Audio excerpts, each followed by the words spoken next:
Hola a todos los amantes de la historia, sean bienvenidos a mi canal. El día de hoy les traigo la vida de un hombre, el cual fue esposo de una de las mujeres más importantes de la historia de Escocia, además fue uno de los últimos monarcas de la Casa de Valois en Francia. Francisco Francia, de la Casa de Valois, nació el 19 de enero de 1544. Fontainebleau, en Francia, fue hijo del rey Enrique II y su esposa Catalina de Médici, aunque también su nacimiento fue algo tardado, ya que el matrimonio de sus padres fue un total desastre y Catalina de Médici solo logró tener a Francisco y sus demás hijos por la presión que había. Al principio, Francisco se crió en el castillo de Saint-Germain-en-Laye. Fue bautizado el 10 de febrero de 1544 en la capilla Trinitatis en Fontainebleau. Sus padrinos fueron su abuelo Francisco I, quien lo nombró caballero durante la ceremonia, el Papa Pablo III y su tía abuela, Margarita de Navarra. Se convirtió en gobernador de Languedoc en 1546 y en Delfín de Francia en 1547, cuando murió su abuelo Francisco. El mentor y la institutriz de Francisco fueron Jean de Humieres y Françoise de Humieres. Su tutor fue Pierre Danes, un erudito griego originario de Nápoles. Aprendió a bailar de Virgilio Brasesco y la esgrima de Héctor de Mantua.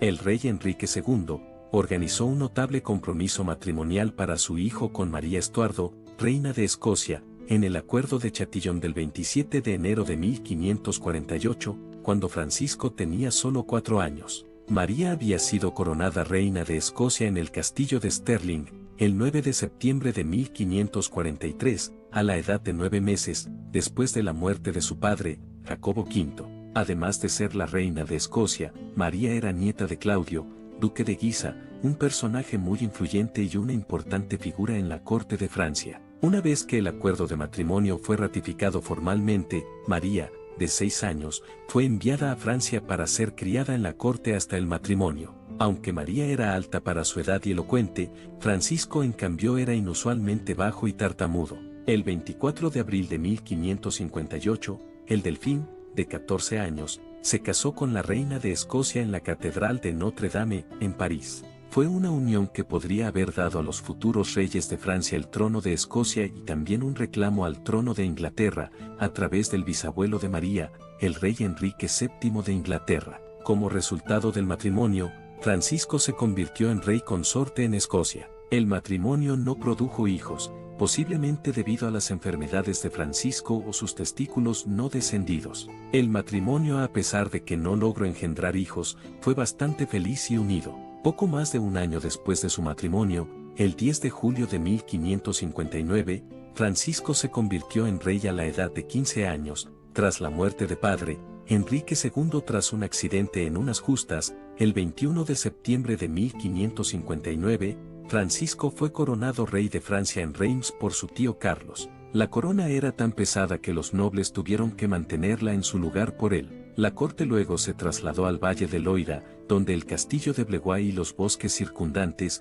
fueron el hogar del nuevo rey. Francisco tomó el sol para su emblema y sus lemas Spectanda Faidis y Lumen Rectis. Según la ley francesa, Francisco a la edad de 15 años era un adulto que en teoría no necesitaba un regente, pero como era joven, inexperto y tenía una salud frágil tanto física como mentalmente, delegó su poder a los tíos de su esposa, de la noble casa de Guisa, Francisco, duque de Guisa y Carlos, cardenal de Lorena. Su madre, Catalina, estuvo de acuerdo con esta delegación. El primer día de su reinado, Francisco ordenó a sus 4 ministros que tomaran órdenes de su madre, pero como ésta todavía estaba de luto por la pérdida de su esposo, los dirigió a la casa de Guisa. Los 2 hermanos mayores de esta familia tenían todo el poder. Francisco dirigía los ejércitos y el cardenal de Lorena disponía de las finanzas y de los asuntos de la iglesia. Los hermanos ya habían tenido papeles importantes en el reinado de Enrique II. Francisco era uno de los comandantes militares más famosos del ejército real, y el cardenal de Lorena había participado en las negociaciones y asuntos más importantes del reino. El surgimiento de la casa de Guisa funcionó en detrimento de su antiguo rival, Anne de Montmorency, agente de Francia. A sugerencia del nuevo rey, dejó la corte para ir a sus propiedades para descansar. A Diana de Poitiers, la amante del rey anterior, también se le pidió que no compareciera en la corte. Su protegido, Jean Bertrand, tuvo que entregar su título de guardián de los sellos de Francia al canciller François Olivier, a quien Diana había removido de su cargo unos años antes. Fue una revolución de palacio y la transición ha sido descrita como brutal, pero, aunque sin duda causó una considerable frustración constante, no hubo confrontaciones ni represalias. Anne de Montmorency permaneció vinculada al poder. Tan pronto como el día después de la muerte del rey, él estuvo presente en la reunión del consejo y también en la coronación. Más tarde apoyó la represión de la conspiración de Amboise de 1560, en particular, yendo al Parlamento de París para comunicar a sus miembros las medidas tomadas por el rey. En julio de 1560 regresó a la corte y al consejo, aunque de una manera mucho menos extravagante que antes. Los Guisa eran ahora los nuevos maestros de la corte. El rey les otorgó numerosos favores y privilegios, uno de los más importantes fue el título de Gran Maestro de Francia, un título hasta ese momento en manos del hijo del conde Estebel, Francisco de Montmorency. El reinado de Francisco estuvo inmerso en los disturbios religiosos. Desde el comienzo de su regencia, los Guisa enfrentaron un profundo descontento en todo el reino. La oposición fue dirigida por dos príncipes de sangre, que disputaron su poder y sus decisiones como gobernantes. Los Guisa fueron vistos por muchos como carentes de legitimidad.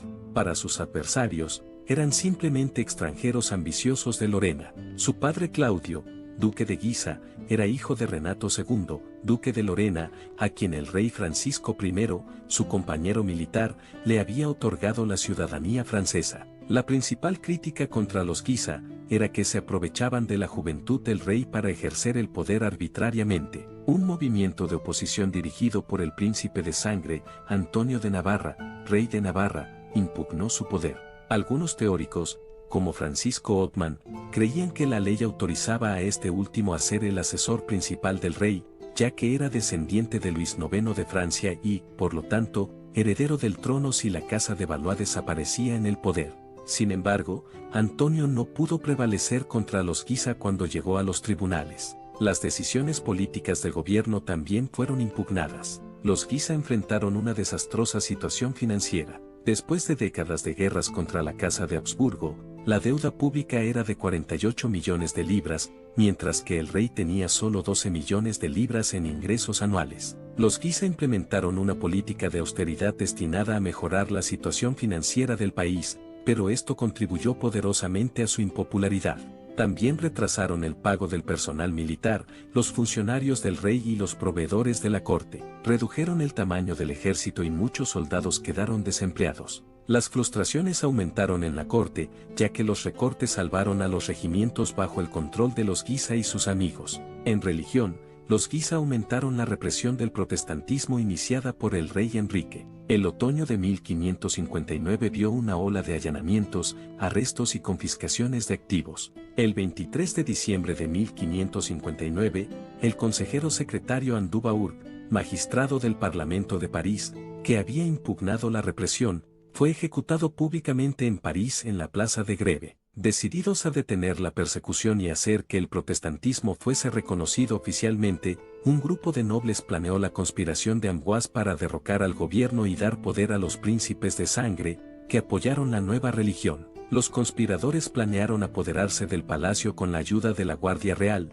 secuestrar al rey, y luego eliminar a los Guisa si ofrecían alguna resistencia. Se pretendía un despliegue militar externo sustancial para asegurar la operación. Los conspiradores probablemente también contaron con el apoyo secreto de Luis de Borbón-Condé, el ambicioso hermano menor del rey Antonio de Navarra.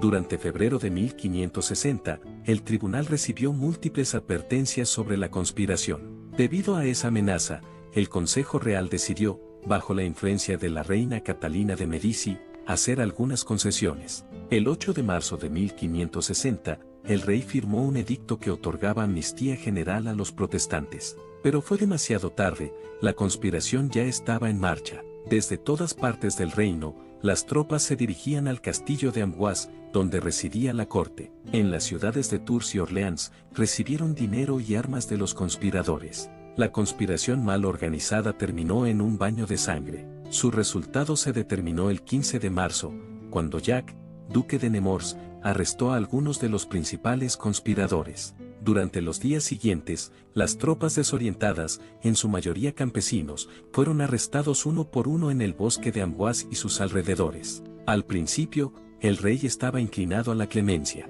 los liberó y les ordenó regresar a sus hogares. Pero el 17 de marzo, 200 hombres intentaron asaltar una de las puertas de la ciudad al pie del castillo. Repelidos rápidamente por el duque de Guisa, estos rebeldes fueron perseguidos sin piedad.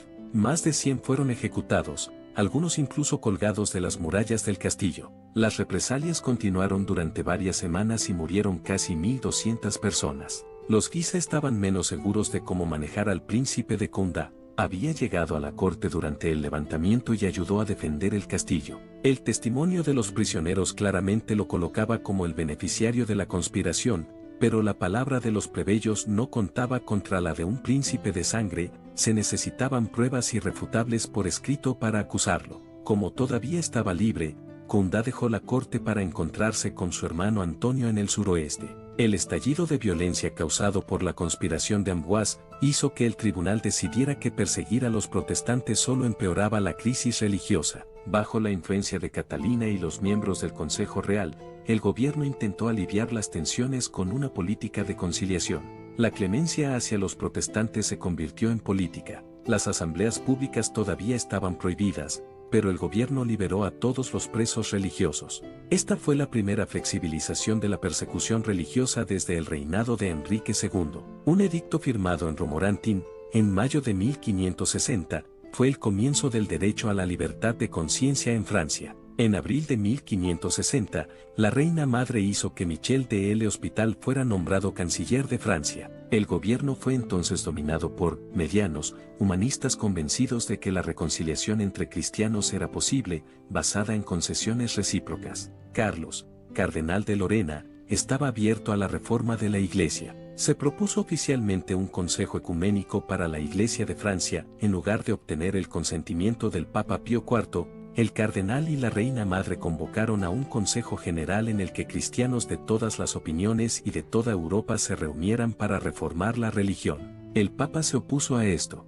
A pesar de que no querían separarse de Roma, la oposición del papa los llevó a amenazar a un consejo nacional si no estaba de acuerdo. Para mitigar las críticas al rey basadas en su juventud, el gobierno trató de ganar su aprobación comunicando sus decisiones ellos mismos. Se sugirió una reunión de los estados generales, pero, temiendo que fueran desalojados debido a su impopularidad, los Guisa se opusieron firmemente a esto. Bajo la presión de la reina madre, los Guisa acordaron consultar con los notables. Esto llevó a una reunión de la Asamblea de Notables en Fontainebleau, del 21 al 26 de agosto. Se les pidió a los príncipes de sangre y al alguacil que asistieran y que reanudaran sus funciones en el Consejo del Rey. Durante esta asamblea, el almirante de Coligny, futuro jefe de los protestantes, recibió una petición de los protestantes normandos ante un tribunal asombrado que pedía libertad de religión. La asamblea se clausuró convocando a los estados generales. Altamente crítica con el papa, la asamblea de notables también decidió reunir a los obispos de Francia para obtener su consentimiento para un consejo nacional. Temeroso de ver el galicanismo fuera de su control, el papa finalmente accedió a un consejo general, pero rechazó la asistencia de cualquier protestante, como lo exigió el gobierno francés. Esta decisión condujo a la reapertura del Concilio de Trento. La política de conciliación del gobierno tenía la intención de aliviar las tensiones, pero tuvo el efecto contrario. Alentados por la indulgencia del gobierno, los protestantes continuaron reuniéndose para los servicios religiosos. Aunque los funcionarios de la ley intervinieron para dispersarlos y encarcelar a los organizadores, el creciente número de participantes, que a veces superó los 1000, hizo imposible lograr esto por falta de recursos. Algunos incluso fueron ganados a la nueva religión. En algunos lugares, los protestantes desafiaron a la autoridad real con disturbios y rebeliones armadas. Los disturbios que habían comenzado esporádicamente durante la conspiración de Amboise se extendieron durante el verano en todo el reino. Las principales áreas de oposición abarcaban un territorio en forma de media luna desde Anjou hasta el Delfinado, e incluían las regiones de Poitou, Guyena, Périgord, Languedoc y Provenza. Los alborotadores frecuentemente contaban con el apoyo de notables locales. Motivados por la feroz propaganda contra los Guisa, y buscando venganza por la erradicación de la conspiración de Amboise, los castillos, las cárceles y las iglesias atacadas más audaces. Durante la primavera de 1560, el reino experimentó los primeros eventos importantes de iconoclasia en Provenza. Durante el verano, el movimiento de desobediencia civil ganó intensidad. Varias ciudades en el sur de Francia estaban en rivolte. Con el apoyo secreto de los dos príncipes de sangre, Condá y Navarra, se desarrolló gradualmente una organización político-militar. Los protestantes eligieron líderes locales, recaudaron dinero, compraron armas y formaron milicias. Las pandillas armadas de Languedoc fueron a Provenza y el Delfinado, las cuales Paul de Montbans y Carlos de Mamprin intentaban alistar en la insurrección. El clímax llegó durante la noche del 4 y 5 de septiembre, cuando las milicias protestantes intentaron apoderarse de la ciudad de Lyon.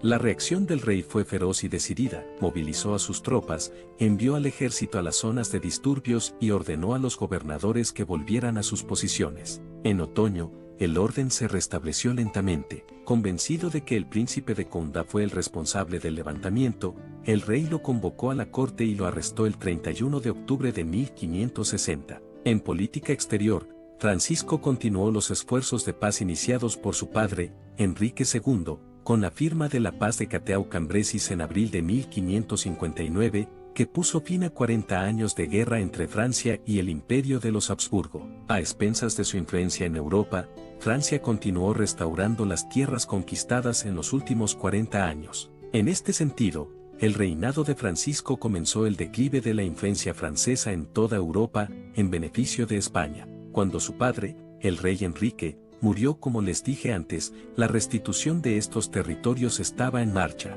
Francisco, consciente de las debilidades del reino, aseguró a España su intención de cumplir el tratado que acaba de firmar. Se le pidió a Carlos, conde de Brissac, que mostraba cierta reticencia a evacuar Piamonte, que cambiara su comportamiento y acelerara la retirada. Para el otoño de 1559, Francia había abandonado completamente Saboya y Piamonte, a excepción de los lugares acordados en la paz de Cateau-Cambrésis, territorios devueltos al duque de Saboya, Emmanuel Filiberto. Además devolvería los territorios tomados en el Monferrato a Guillermo Gonzaga, duque de Mantua. Ambos eran aliados de España. Finalmente, Belence, que el conde de Brissac se quejaba de liberar, debía ser devuelta al ducado español de Milán. En el lado español, el rey Felipe II de España mostró cierta reticencia a devolverle Catelet, Am y San Quintín, en el noreste del reino, como lo exige el tratado. Las disputas fronterizas renovaron las tensiones entre las dos naciones, pero después de meses de protestas, Francisco II finalmente obtuvo estos territorios. Junto con la restitución de territorios, el gobierno de Francisco tuvo que negociar, pagar o reclamar compensaciones para las personas cuyas propiedades fueron tomadas o destruidas durante la guerra. También tuvo que llegar a un acuerdo con España con respecto a los prisioneros de guerra en manos de ambas partes. Muchos nobles todavía eran prisioneros y no podían pagar su rescate. Soldados comunes fueron consignados para usar como remeros en las galeras reales. Incluso después de que se firmara un compromiso de liberación recíproca, España no estaba ansiosa por perder a sus prisioneros. Con el matrimonio de Francisco y María, el futuro de Escocia se vinculó con el de Francia. Una cláusula secreta firmada por la reina disponía que Escocia se convertiría en parte de Francia si la pareja real no tuviera hijos. La madre de la reina, María de Guisa, ya era regente para Escocia. Debido al control francés sobre su país, una congregación de señores escoceses organizó un levantamiento e hizo que la regente y sus consejos franceses abandonaran la capital, Edimburgo, en mayo de 1559. Después de refugiarse en la fortaleza de Dunbar, María de Guisa pidió ayuda a Francia. Francisco y María enviaron tropas de inmediato. A finales de 1559, Francia había recuperado el control de Escocia. Nada parecía interponerse en el camino de que Francia controlara Escocia, aparte del apoyo inglés para el levantamiento de los nobles escoceses. La reina Isabel I de Inglaterra todavía estaba ofendida porque Francisco y María Estuardo se habían puesto las armas de Inglaterra, proclamando así las pretensiones de María sobre el trono de Inglaterra. En enero de 1560, la flota inglesa bloqueó el puerto de Leith, que las tropas francesas habían convertido en una base militar. Fueron apoyados por la llegada en abril de 6.000 soldados y 3.000 jinetes que comenzaron el asedio de la ciudad. Las tropas inglesas no fueron particularmente exitosas, pero las tropas francesas se encontraron en una mejor posición estratégica. La mala situación financiera del gobierno francés y la agitación interna en el reino francés impidieron el envío de refuerzos militares. Cuando el obispo de Valence y Charles de la Rochefoucauld, enviados por el rey para negociar, llegaron a Escocia, fueron tratados casi como prisioneros. Con María de Guisa encerrada en una fortaleza de Edimburgo, los dos hombres se vieron obligados a negociar una paz que era desventajosa para Francia. El 6 de julio de 1560, firmaron el Tratado de Edimburgo, que puso fin a la ocupación francesa de Escocia. Francisco y María Estuardo tuvieron que retirar las tropas francesas y dejar de mostrar las armas de Inglaterra. Unas semanas después, el Parlamento de Escocia estableció el protestantismo como la religión del Estado. Cuando Francisco y María Estuardo recibieron el Tratado de Edimburgo, se indignaron y se negaron a firmarlo.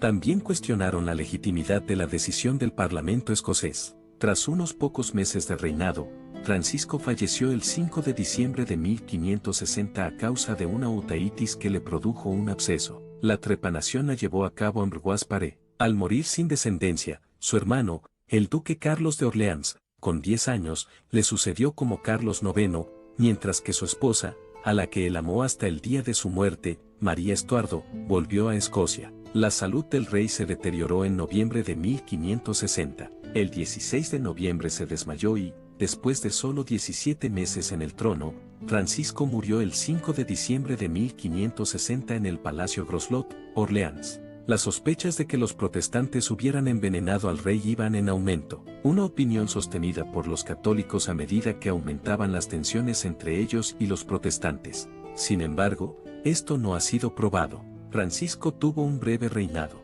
Se convirtió en rey cuando era un adolescente inexperto, en un momento en que el reino estaba luchando con problemas religiosos. Los historiadores coinciden en que Francisco II era frágil, tanto física como psicológicamente, y su frágil salud lo llevó a su muerte prematura. La cuestión de si su matrimonio con María Estuardo fue consumado o no permanece sin respuesta. El 23 de diciembre de 1560, el cuerpo de Francisco fue enterrado en la Basílica de Saint-Denis por Carlos de la Roche-sur-Yon, aunque sus restos después serían profanados durante la Revolución Francesa, aunque después su cuerpo fue encontrado. Y bueno, esta es toda la biografía de Francisco II de Francia, un monarca el cual tuvo un reinado muy efímero, pero donde sucedieron muchas cosas. Sin embargo, debido a lo corto que fue su reinado, no destacó mucho. De hecho, solamente es famoso por haber sido el primer marido de la reina María Estuardo. Y bueno, espero que este video les habrá gustado y adiós.